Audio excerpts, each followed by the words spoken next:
मित्रांनो, धक्कादायक माहिती आता समोर येत आहे। अजितदादा पवार यांच्या मृत्यूला आज 1 महिना पूर्ण झाला। म्हणजे अजितदादांचा जो अपघात झाला होता त्या अपघाताला आज 28 फेब्रुवारी या दिवशी 1 महिना पूर्ण होतोय।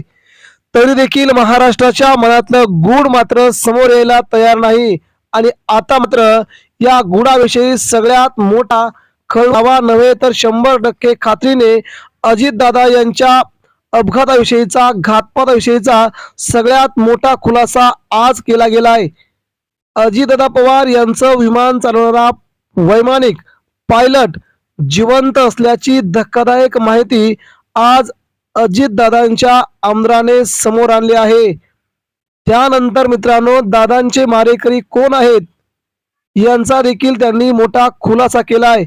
ही बातमी मात्र महाराष्ट्रामध्ये वाऱ्यासारखी पसरली आणि राज्याच्या कानाकोपऱ्यापर्यंत अजितदादांचे सगळेच चाहते मात्र संतापलेले आहेत।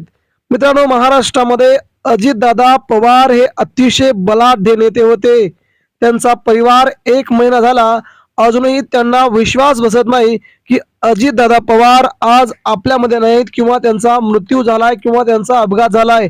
अजूनही आपल्यामध्येच दादा आहेत असंही त्यांना वाटतंय।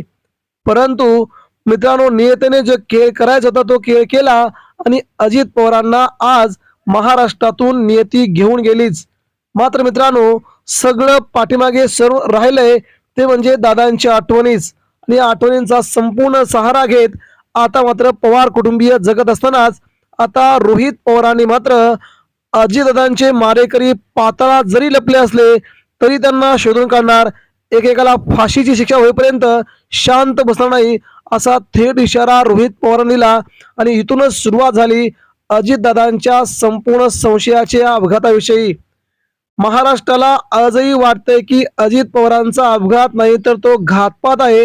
हा घातपात 100% घडवून आणलेला दिसतोय आणि याच्यामध्ये दादांच्या अगदी जवळच्या खूप मोठ्या माणसांचं यामध्ये हात आहे का असा सुद्धा अंदाज लावला जात आहे।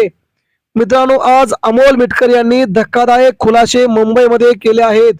या खुलाशांमध्ये त्यांनी म्हटलंय की मुंबईमध्ये अजितदादा पवार हे मुंबईतून जात असताना विमान उडण्याच्या अगोदरच सुमित कपूर हा त्यांचा पायलट जिवंत असल्याची प्रतिक्रिया त्यांच्या बायकोने दिली असून तो अमेरिकेमध्ये कॅलिफोर्नियामध्ये जिवंत असल्या धक्कादायक माहिती त्यांनी दिली आहे। मग हा पायलट जिवंत आहे तर मग विमानामध्ये किती माणसं होती? दादा विमानामध्ये जात असताना अगोदर 2 तासाचं सीसीटीव्ही फुटेज का मिळत नाही? कोण ते 2 ड्रायव्हर होते आणि ते 2 कोण होते पायलट ज्यांचं विमान दादांनी उडवलं? या सगळ्या प्रश्नांचा भडीमार आज अमोल मिटकर यांनी केलाय। या सगळ्या संशयाचं भूताचं संपूर्ण गुपित कधी उघडणार? सीबीआय मात्र याकडे लक्ष देत नाही असा त्यांनी थेट आरोप केलाय। दुसरीकडे रोहित पवारांनी मात्र थेट आता नावं घेण्यास सुरुवात केली आहे।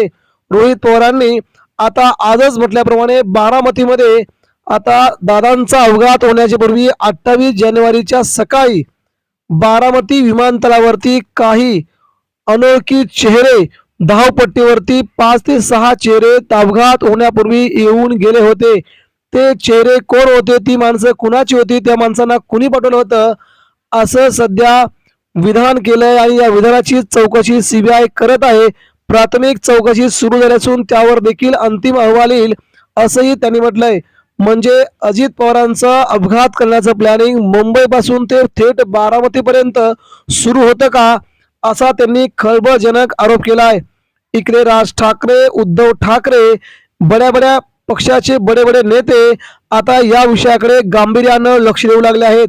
रोहित पवारांनी सगळ्यांच्याच भेटी घेत मात्र आता केंद्र सरकारची आणि राज्य सरकारची हवा मात्र टाईट करून टाकली असून अजित पवारांचा अपघात हा अपघात नाहीच, तो घातपातच आहे हे सांगण्याची हिंमत रोहित पवारांनी दाखवली आणि आज संपूर्ण महाराष्ट्र रोहित पवारांना मानतोय।